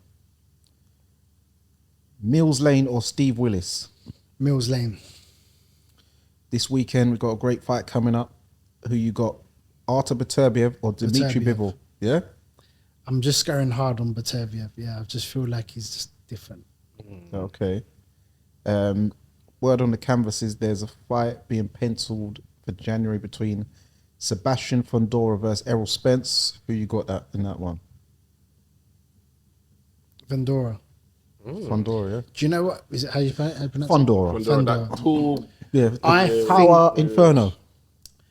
Yeah, I think that what I saw of Errol Spence with Crawford last time round, I don't think he's the same. I think his punch resistance is gone. Something wasn't right. And I'm not sure if he's going to get back to that place again. This is a long way With up respect, as well. though. With respect. You know what I mean? Like, he's an amazing fighter, but I still believe him. I still believe him. I think Fundora. I think he'll do a job on Fundora. yeah. Yeah, you never know, though. You never know when someone's like, Yeah, you never know. you never know when it's time. He's been How long's he been out for? What's this? Mike Tyson lost to Danny Williams. it's going to be a year and a half. 1 and a half. Yeah. Do you know what I mean? Yeah, Danny. Yeah, he lost to Kevin McBride. And Kevin McBride. You just never know, do you, when it's time, it's time. Shakur Stevenson or Tank Davis? I love Tank. Yeah. I love Tank. Chris Billa Smith or Sergio Ramirez? That's on the Latino night.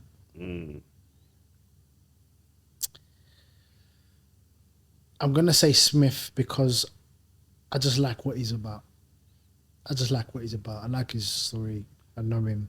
So I'm going to be biased and go for Smith. Yeah. The gentleman. BMW or Mercedes? Mercedes, Audi or Lexus? Lexus, Rolls Royce or Bentley? Bentley. Where's the yard treats? Where's the We're yard getting, treats? we're getting down. We're getting down to that. Relax. I swear, sir. Daytona or Sky Dweller? Daytona. Pepsi or Hulk? Hulk. Yeah. Pepsi or Hulk. Yeah, the green one. The Hulk is the Rolex. green one. Oh. Yeah, so you thought he was talking drinks. I think he's talking drinks. I was like, what are you talking You know, about, every bro? time that used to get me like. For Yeah, I like, was thinking like, that used to get wow, me for like, so he's many talking drinks. episodes. I'm not aware of those particular Rolexes. Oh, okay. I've only had a couple of Daytonas in my life. When I was playing football, I don't play football anymore. Okay. I like it. This man's fully agree, you know? Alright, you'll like this one. Dark skin or light skin? Dark skin and light skin, what? What in what Yeah, preference? what? In what context? But, Yeah, no girl. Diddy, man. No Diddy, man. No, girl. Yeah, man. Oh, Definitely. I mean, I like light skin, but I'm not. To be honest, You're not women opposed is. to I'm women, not yeah. really. I don't really have like a type in Beauty's that in the, respect. yeah, I hear that's I've got what I have, and I'm good. Cool. Slimline or curvy thick? What again? Sorry, what are we talking about? Women. No, you need What to do you say think? this in this day Yeah, and you got age. to Oh, is say it? it. You gotta say Yeah, what you got to say it. Yeah, because it could go sideways. Baby You gotta oils. say this, It could you go know sideways, what I'm bro. saying? Oh, Do you know I'm what I'm gonna have to. Yeah, I'm gonna have to amend these sections. It could go sideways. Yeah, that's it. That's it. Thick, bro. Like, Okay. I'm not. Yeah, I don't do the. Yeah, You don't do the bantam weights. I don't do the bantam weights. Oh man. yeah. Oh, you say you like some thick? Yeah. Okay. Bro, come on, man. I got 5 children for nothing. Man. I ain't got 5 kids for nothing, I thought you bro. was one of them man that say I like legs, sir, man. Natural or surgery? Natural. Good. See, women. This is what I'm saying. You've seen the guests. They're all saying just keep it natural. Yeah, You natural. don't need to do this. Garage or house music? Garage. Salsa or rumba? Salsa. Drum and bass or jungle? Jungle. R&B or hip hop? R&B because I'm light skinned. R&B. Slow jams or new jack swing? That's tough, isn't it? Bro, that's tough, you know. Probably slow jams for me Yeah, because, you know, like the vocals and that. yeah. Dance hall or Afro You can beats? sing as well, so you can sing, yeah. Can you? Oh, right. Okay. Not no more, though. Not no more. It never leaves. Trust me, it does. Dance hall or Afro beats? Dancehall. Reggae. Sorry. Yeah, reggae or revival? Oh, bro. That's about reggae probably because it's just but revival is different as well in it. So Yeah. there's some class like it's hard Yeah. if you're going deep into it. Like if you know, it's Yeah. going there. Bit of both. Yeah. Mac and cheese or shepherd's pie? What you trying to say? Because I got the English in me. I'm just asking a No, question. but you man just trying asking a question, to sir. throw me off now, innit? Because like, well, you got the English side, so let's put the shepherd's pie into it. I'm just asking a question, sir. And then we just put the mac and cheese. Okay. Mac and cheese. The next question. Yeah, no one's there, innit? Question now. He's finished. Watch. Cornish pasty or beef patty? Waste, man.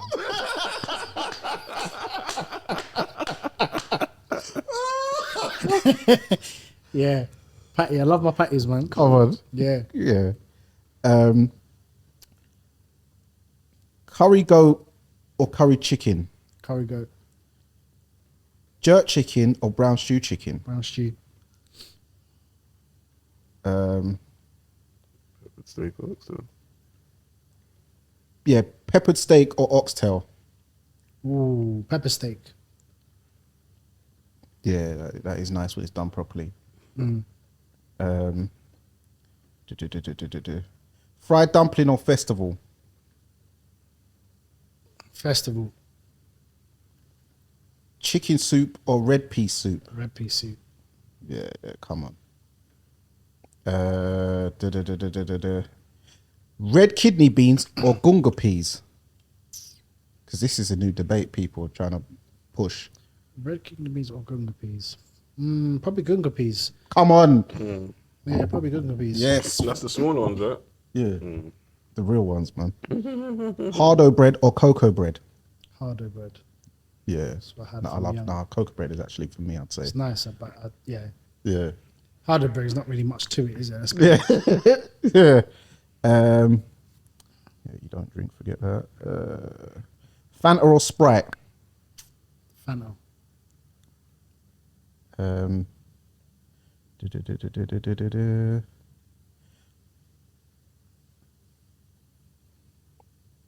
City life or town life?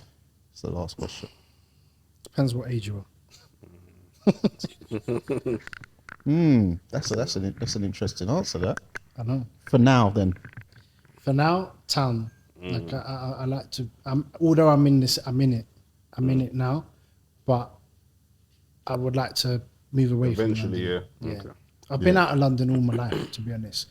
from when I left sort of Crystal Palace. I've always been out, but I come back. Yeah. So yeah, And there you have We're it. here. And there you have it. Thank you. That's the end of the penultimate round. You got Thanks through for that. inviting me on. Thanks for inviting me on. Also, yeah, any sort of message you want to give to the supporters and the viewers out there? Well, anyone that's followed my journey, thank you. I appreciate you. Anyone that's struggling out there in life, just hold on, because you know there's always the sun's always gonna arrive at some point. So just understand the process of what you're going through, embrace it all, but don't give up on yourself. And do things that make you feel good. Be around people that make you feel good. Don't self-destruct, and just be the best you can be. But understand when you're going through it, just embrace that part, but just don't stay down for too long. That's my message. Yeah. And if you let everyone know where they can find you on social media as well also. Okay, so my Twitter is at Leon Mckenzie 1.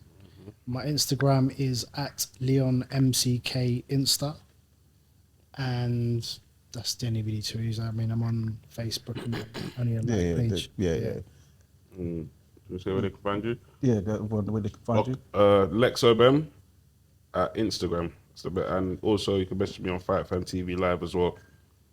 Also, you find Fight Fan TV Live also at Danny Glover _EST. Also on Twitter, Danny Glover FFTV. Also, Fight Fan TV Live on TikTok as well. And make sure you subscribe to the YouTube channel. And yeah, thank you very much, guys. Their names there, man. Sound like Michael Buffer. So, yes, and there you have it, guys. It's another episode of The Neutral Corner, proudly sponsored by Treasure Boxing Club. And today, it's been presented by Danny Glover and Big Lex. And today, we've been joined by our guest, Leon Mckenzie. And remember, guys, persistence beats resistance. You know where it is.